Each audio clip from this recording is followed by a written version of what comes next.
নতুন মামলায় হাজী সেলিম সহ গ্রেফতার ৩।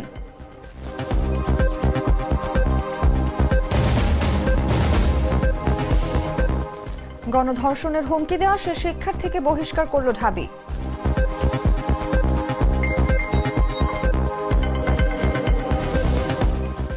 ব্রেন্ট ক্রিস্টেনসেনকে বাংলাদেশের নতুন রাষ্ট্রদূত মনোনয়ন দিলেন ট্রাম্প।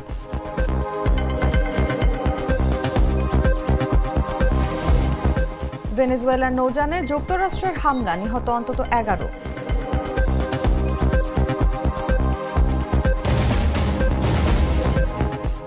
এবং স্পন্সর ছাড়াই এশিয়া কাপ খেলতে যাচ্ছে ভারত, বড় আর্থিক ক্ষতির শঙ্কা।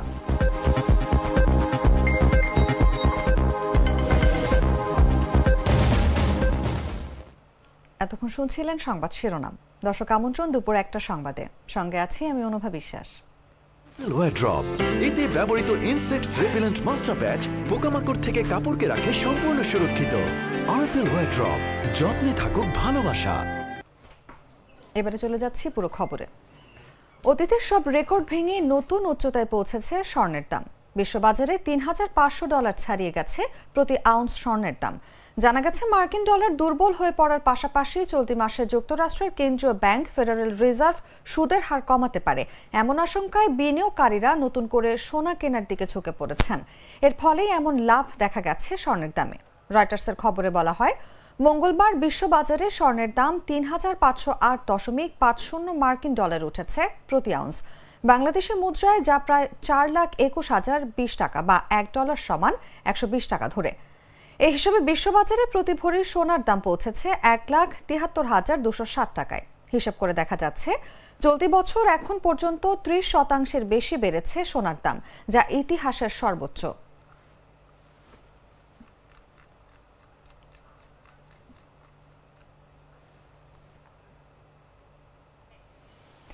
বৈষম্য বিরোধী ছাত্র আন্দোলনকে কেন্দ্র করে গুলশান থানার ফার্নিচার কর্মচারী পারভেজ ব্যাপারী হত্যা মামলায় অভিনেতা সিদ্দিকুর রহমানের ১০ দিনের রিমান্ড চেয়ে আবেদন করেছে পুলিশ। বুধবার ঢাকার চিফ মেট্রোপলিটন ম্যাজিস্ট্রেট সিএমএম আদালতে এই বিষয়ে রিমান্ড শুনানি অনুষ্ঠিত হবে। মামলাটির তদন্তকারী কর্মকর্তা গুলশান থানার উপপরিদর্শক সামিউল ইসলাম গত ২৪ আগস্ট তার এই রিমান্ড আবেদন করেন। সিএমএম আদালতের অতিরিক্ত পাবলিক প্রসিকিউটর মোহাম্মদ শামসুদ্দোহা সুমন এই তথ্য নিশ্চিত করেছেন। রিমান্ড আবেদনে বলা হয়, এই আসামি অত্যন্ত সুকৌশলে শাহজাদপুরের সুবাস্তু নজরভেলির সামনে উপস্থিত থেকে অর্থের যোগান দিয়ে বৈষম্য বিরোধী ছাত্র জনতাকে নিবৃত্ত করার জন্য ঘটনাটি ঘটায়। এজাহার নামেও ২২৩ নম্বর আসামি হওয়ায় তার নেতৃত্বে এই মামলার ঘটনা ঘটে বলে জানা যায়।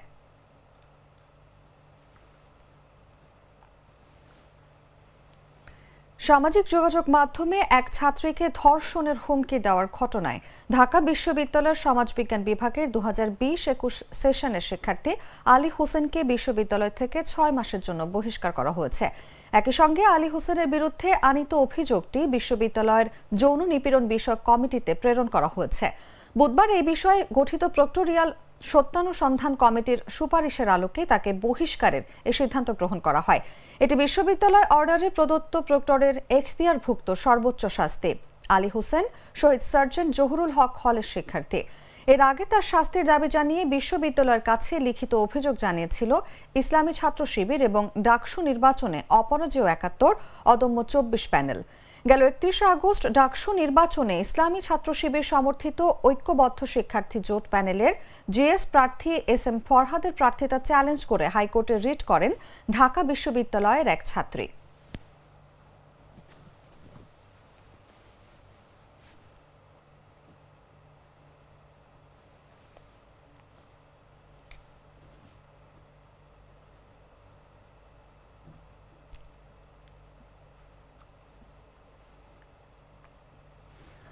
বৈষম্য বিরোধী আন্দোলন কেন্দ্রিক রাজধানীর লালবাগ থানার ইলেকট্রিশিয়ান শাওন শিকদার হত্যা মামলায় ঢাকার সাবেক এমপি হাজী সেলিম ও ঢাকা বিশ্ববিদ্যালয়ের নিষিদ্ধ ছাত্রলীগের সাধারণ সম্পাদক তানভীর হাসান সৈকতকে গ্রেফতার দেখিয়েছেন আদালত।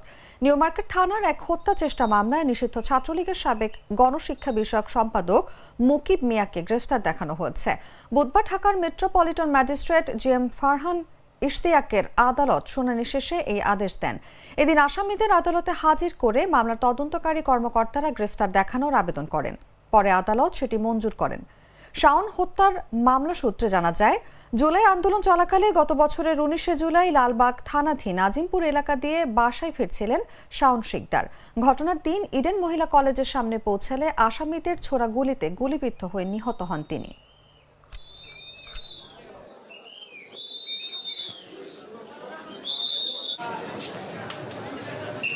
সিএমএম কোর্টের 27 নম্বর আদালত জনাব ফারহান ইশতিয়াক স্যারের আদালতে হাজী সেলিম এবং ছাত্রলীগের সাবেক ঢাকা বিশ্ববিদ্যালয়ের সাধারণ সম্পাদক তানভীর হাসান সৈকতকে লালবাগ থানার একটি হত্যা মামলায় শুনানি দেখানোর জন্য মামলার আয়ু আবেদন করেন। তাদেরকে আদালতে উপস্থাপন করে মামলার আয়ু আবেদন করলে আমরা রাষ্ট্রপক্ষে এই আসামিদের এই মামলায় সম্পৃক্ততা থাকার বিষয়ে আদালতকে বক্তব্য রাখলে আদালত এই আসামিদ্বয়কে উক্ত হত্যা মামলায় শুনানি দেখান। এভাবে খাওয়া যায়, এভাবেও খাওয়া যায়।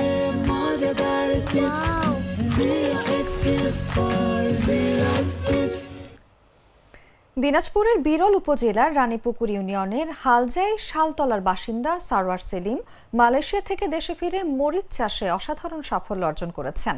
আধুনিক মালচিং ও ফেরোমন হলুদ ফাঁদ প্রযুক্তি ব্যবহার করে মাত্র 48 শতক জমিতে বিজলি প্লাস 2020 সালের মরিচে ইতোমধ্যে 3.5 লাখ টাকার বিক্রি সম্পন্ন করেছেন। মৌসুম শেষে আরও 2 থেকে 2.5 লাখ টাকার বিক্রির আশা করছেন। দিনাজপুর প্রতিনিধির পাঠানো তথ্যচিত্রে বিস্তারিত ডেস্ক রিপোর্টে। মালয়েশিয়া থেকে দেশে ফিরে মরিচ চাষে বাজিমাত করেছেন দিনাজপুরের বিরল উপজেলার রানীপুকুর ইউনিয়নের হালজাই শালতলার বাসিন্দা সারওয়ার সেলিম। আধুনিক মালচিং ও ফেরোমন হলুদ ফাঁদ প্রযুক্তি ব্যবহার করে মাত্র 48 শতক জমিতে তিনি বিজলি প্লাস 2020 জাতের মরিচ চাষে ব্যাপক সফলতা অর্জন করেছেন। ইতোমধ্যেই 3.5 লাখ টাকার মরিচ বিক্রি করেছেন তিনি। মৌসুম শেষে আরও 2.5 থেকে 3 লাখ টাকার মরিচ বিক্রির আশা করছেন। পাকা রাস্তার ধারে তার ক্ষেত জুড়ে এখন সবুজ মরিচে ভরপুর। সারোয়ারের দাবি, প্রচলিত সনাতন পদ্ধতি বাদ দিয়ে আধুনিক প্রযুক্তি ব্যবহার করায় কম সময়ে স্বল্প খরচে এবং রোগবালাইয়ের ঝুঁকি ছাড়াই তিনি এত ভালো ফলন পাচ্ছেন। মরিচ চাষে তার খরচ হয়েছে মাত্র 1,40,000 টাকা, অথচ আয় হবে প্রায় 6 লাখ টাকা। ইতোমধ্যেই মরিচ বিক্রি হয়েছে সর্বোচ্চ 220 ও সর্বনিম্ন 120 টাকা দরে।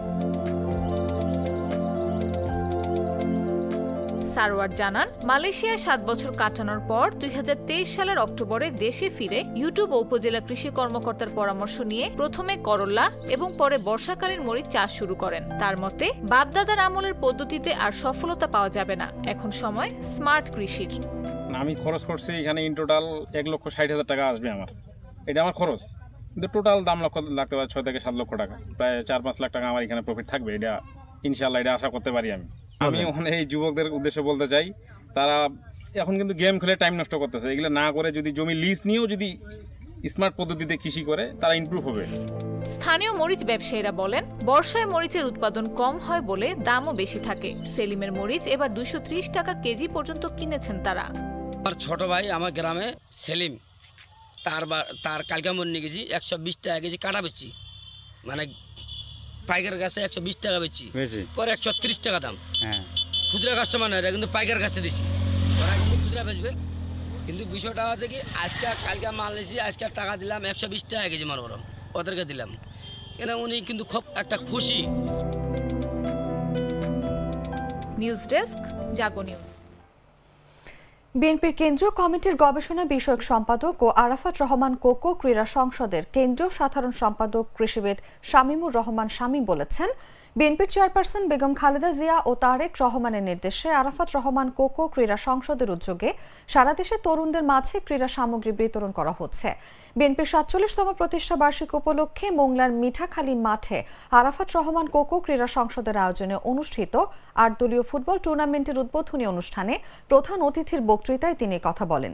তিনি সময় বলেন, তরুণরা লেখাপড়ার পাশাপাশি খেলাধুলায় যেন সম্পৃক্ত থাকতে পারে, সেজন্য বিএনপির এই উদ্যোগ। ফলে তারা মাদক ও সন্ত্রাস থেকে দূরে থাকতে পারবে। আগামী রাষ্ট্রনায়ক তারেক রহমানের নেতৃত্বে স্বনির্ভর দেশ গড়ে তোলা হবে। এ সময় উপস্থিত ছিলেন উপজেলা বিএনপির সভাপতি মান্নান হাওলাদার সহ অন্যান্যরা। শিক্ষার পাশাপাশি জ্ঞানের আলো ছড়িয়ে দেওয়ার পাশাপাশি তাদেরকে শারীরিকভাবে মানসিকভাবে সুসংগঠিত করার জন্য নাগরিক হিসেবে গড়ে তোলার জন্য লেখাপড়ার পাশাপাশি মাদক সন্ত্রাস থেকে দূরে রাখার জন্য তাদেরকে আমরা ক্রীড়াঙ্গনে বেশি বেশি সম্পৃক্ত করব। এটি হলো আমাদের দলের আদর্শ এবং নীতি। শহীদ রাষ্ট্রপতি জিয়া রহমান, দেশনেত্রী বেগম খালেদা জিয়া এবং আগামী রাষ্ট্রনায়ক তারেক রহমানের নির্দেশনায় আরাফাত রহমান কোকো ক্রীড়া সংসদ সারা বাংলাদেশে তরুণদেরকে নিয়ে ক্রীড়া সামগ্রী বিতরণ করে তরুণদেরকে ক্রীড়ায় সম্পৃক্ত করছে, যাতে করে তরুণরা সত্যিকার অর্থে নাগরিক সুনাগরিক হিসেবে গড়ে উঠতে পারে। লেখাপড়ার পাশাপাশি ক্রীড়াঙ্গনে সম্পৃক্ত হয়ে তারা মাদক সন্ত্রাস থেকে দূরে থাকে, আগামী প্রজন্মের জন্য একটি সুখী সমৃদ্ধশালী বাংলাদেশ তাদের মেধা মননে তারা গড়ে তুলবে। সেই লক্ষ্যে তরুণদেরকে এদেশের ছাত্র সমাজ, যুব সমাজ সবাইকে নিয়ে আমরা একটি সুন্দর ক্ষুধা দারিদ্র্যমুক্ত বৈষম্যহীন ন্যায় ইনসাফে একটি বাংলাদেশ গড়ে তুলব। দেশি পাকা টমেটো আর সিক্রেট রেসিপির কম্বিনেশনে তৈরি প্রাউন সসের বস। জানাবো আন্তর্জাতিক সংবাদ।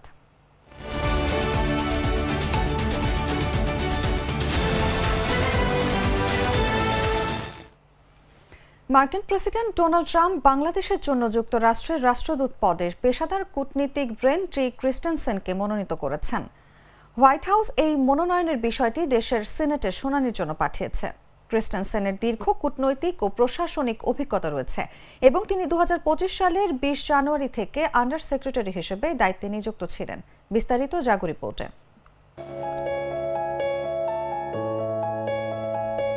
মার্কিন প্রেসিডেন্ট ডোনাল্ড ট্রাম্প বাংলাদেশের যুক্তরাষ্ট্রের রাষ্ট্রদূতের পদে পেশাদার কূটনীতিক ব্রেন টি ক্রিস্টেনসেনকে মনোনীত করেছেন।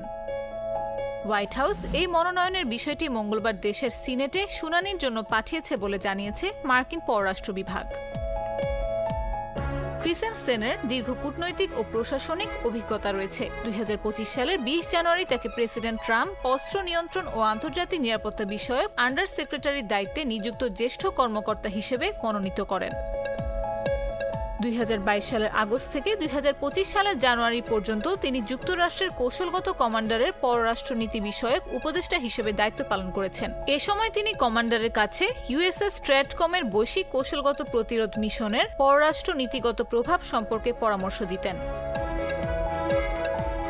সিনিয়র ফরেন সার্ভিস কর্মকর্তা হিসেবে ক্রিস্টেনসেন ঢাকায় মার্কিন দূতাবাসের রাজনৈতিক ও অর্থনৈতিক কাউন্সিলর হিসেবে 2019 থেকে 2021 সাল পর্যন্ত দায়িত্ব পালন করেছেন। তিনি মার্কিন পররাষ্ট্র দপ্তরের পলিটিক্যাল মিলিটারি অ্যাফেয়ার্স ব্যুরোর আঞ্চলিক নিরাপত্তা ও অস্ত্র হস্তান্তর অফিসের ডেপুটি ডিরেক্টর এবং হাউস ফরেন অ্যাফেয়ার্স কমিটির এশিয়া ও প্যাসিফিক সাব কমিটির সংখ্যাগরিষ্ঠ দলের স্টাফে পার্সন ফেলো হিসেবেও কাজ করেছেন। এর বাইরে তিনি বিশেষ প্রতিনিধির বিশেষ সহকারী, ইস্ট এশিয়া ও প্যাসিফিক অ্যাফেয়ার্স ব্যুরোর সাইবার কোঅর্ডিনেটর, ম্যানিলায় মার্কিন দূতাবাসে অর্থনীতি বিষয়ক ডেপুটি কাউন্সিলর, সান সালভাদোরে মার্কিন দূতাবাসে ডেপুটি ইকোনমিক কাউন্সিলর, পররাষ্ট্র দপ্তরের পাকিস্তান ও বাংলাদেশ বিষয়ক অফিসে বাংলাদেশ কান্ট্রি অফিসার, রিয়াতে মার্কিন দূতাবাসে অর্থনৈতিক কর্মকর্তা এবং হো চি মিন সিটিতে মার্কিন কনসুলেট জেনারেলের ভাইস কনসাল হিসেবে দায়িত্ব পালন করেছেন। দক্ষিণ ক্যারিবীয় সাগরে ভেনেজুয়েলা থেকে আসা সন্দেহভাজন মাদকবাহী একটি নৌযানে যুক্তরাষ্ট্রের সামরিক অভিযানে 11 জন নিহত হয়েছে। প্রেসিডেন্ট ডোনাল্ড ট্রাম্প এই হামলার সত্যতা নিশ্চিত করেছেন। নিহত 11 জনকে সন্ত্রাসী হিসেবে চিহ্নিত করেছেন মার্কিন রিপাবলিকান এই প্রেসিডেন্ট। বুধবার বার্তা সংস্থা রয়টার্স এক প্রতিবেদনে এই তথ্য জানায়। বার্তা সংস্থাটি বলছে, মঙ্গলবার যুক্তরাষ্ট্রের সামরিক বাহিনী ভেনেজুয়েলা থেকে আসা সন্দেহভাজন মাদকবাহী একটি নৌকায় হামলা চালিয়ে 11 জনকে হত্যা করেছে বলে জানিয়েছেন প্রেসিডেন্ট ডোনাল্ড ট্রাম্প। সম্প্রতি দক্ষিণ ক্যারিবীয় অঞ্চলে মার্কিন যুদ্ধ জাহাজ মোতায়েনের পর এটি প্রথম বড়সড় অভিযান। হোয়াইট হাউসের সাংবাদিকদের ট্রাম্প বলেন, কয়েক মিনিট আগে একটি মাদকবাহী নৌকা গুলি করে উড়িয়ে দেওয়া হয়েছে। এতে বিপুল পরিমাণ মাদক ছিল। পরে ট্রাম্প তার ট্রুথ সোশ্যাল প্ল্যাটফর্মে একটি ভিডিও শেয়ার করেছেন, যাতে আকাশ থেকে ধারণ করা ড্রোন ফুটেজে সমুদ্রের একটি স্পিডবোট বিস্ফোরিত হয়ে আগুন জ্বলতে দেখা যায়।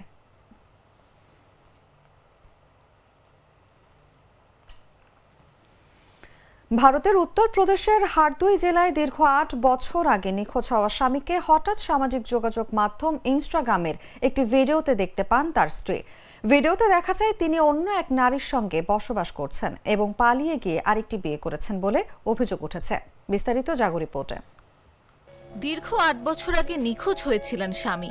বহু খোঁজাখুঁজি করেও তার কোনো হদিস মেলেনি। হঠাৎ সেই ব্যক্তিকে সামাজিক যোগাযোগ মাধ্যম ইনস্টাগ্রামের একটি ভিডিও রিলে দেখতে পান স্ত্রী। এ সময় তার সঙ্গে ছিল অন্য এক নারী। সম্প্রতি চাঞ্চল্যকর এই ঘটনাটি ঘটেছে ভারতের উত্তরপ্রদেশের হারদই জেলায়। ভিডিওতে দেখা যায় ওই ব্যক্তি অন্য এক নারীর সঙ্গে বসবাস করছেন। তিনি পালিয়ে গিয়ে আরেকটি বিয়ে করেছেন বলেও অভিযোগ উঠেছে। পুলিশ জানিয়েছে ওই ব্যক্তির নাম জিতেন্দ্র কুমার ওরফে বাবলু, বয়স ৩২ বছর। তিনি ২০১৮ সালে হারদই থেকে নিখোঁজ হন। দীর্ঘ খোঁজাখুঁজির পরও তার কোনো সন্ধান পাওয়া যায়নি। শেষ পর্যন্ত তার স্ত্রী সম্প্রতি ইনস্টাগ্রামে একটি রিল দেখেন এবং সেখানে স্বামীকে দেখে হতবাক হয়ে যান। স্ত্রীর অভিযোগের ভিত্তিতে হারদই পুলিশ তদন্ত শুরু করে। অনুসন্ধানে জানা যায় জিতেন্দ্র গত কয়েক বছর ধরে লুধিয়ানায় বসবাস করছেন এবং সেখানে আরেক নারীকে বিয়ে করেছেন। পরে পুলিশ তাকে হেফাজতে নেয়। হারদই সার্কেল অফিসার সন্তোষ কুমার সিং জানান, তদন্তে প্রমাণ মিলেছে জিতেন্দ্র লুধিয়ানায় অন্য নারীকে বিয়ে করেছেন। তাকে আটক করা হয়েছে। পুলিশ সূত্রে জানা গেছে জিতেন্দ্র ২০১৭ সালে বিয়ে করেন। পরের বছর তাদের একটি পুত্র সন্তান হয়। তবে ২০১৮ সালের এপ্রিলে হঠাৎ নিখোঁজ হয়ে যান তিনি। পরিবার অনেক চেষ্টা করেও তাকে খুঁজে পায়নি। শেষ পর্যন্ত তার বাবা থানায় নিখোঁজ ডায়েরি করেন। পুলিশ জানায়, অভিযোগের ভিত্তিতে ভারতীয় আইন, ভারতীয় ন্যায় সংহিতার ৮২(১) ধারায় জিতেন্দ্রের বিরুদ্ধে মামলা হয়েছে। তার স্ত্রীর জবানবন্দি নেওয়া হয়েছে এবং তদন্ত চলছে। সংবাদ শেষ করব খেলার খবর জানিয়ে।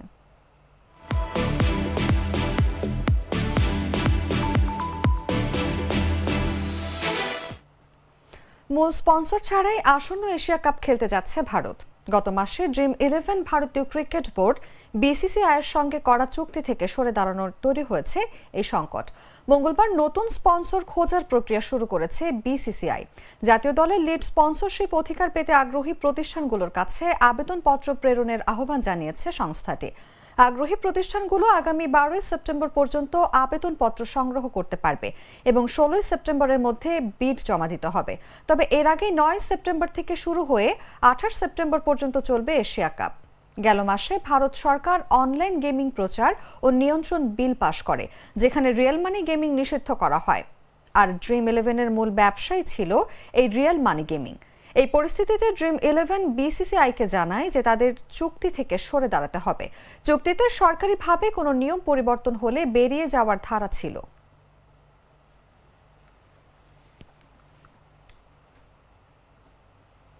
সংবাদ শেষ করার আগে শিরোনামগুলো জানিয়ে দিচ্ছি আরেকবার।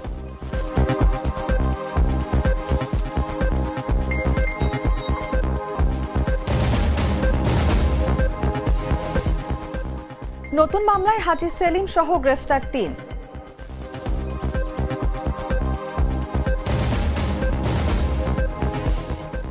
গণধর্ষণের হুমকি দেওয়া সে শিক্ষার্থীকে বহিষ্কার করল ঢাবি।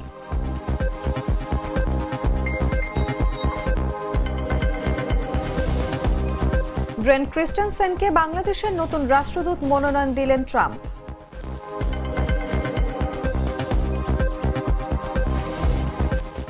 ভেনেজুয়েলার নৌযানে যুক্তরাষ্ট্রের হামলা, নিহত অন্তত 11।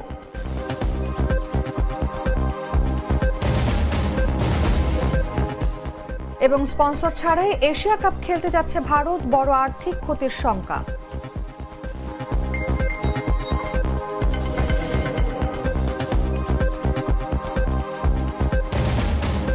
দর্শক, এই ছিল এখনকার মতো।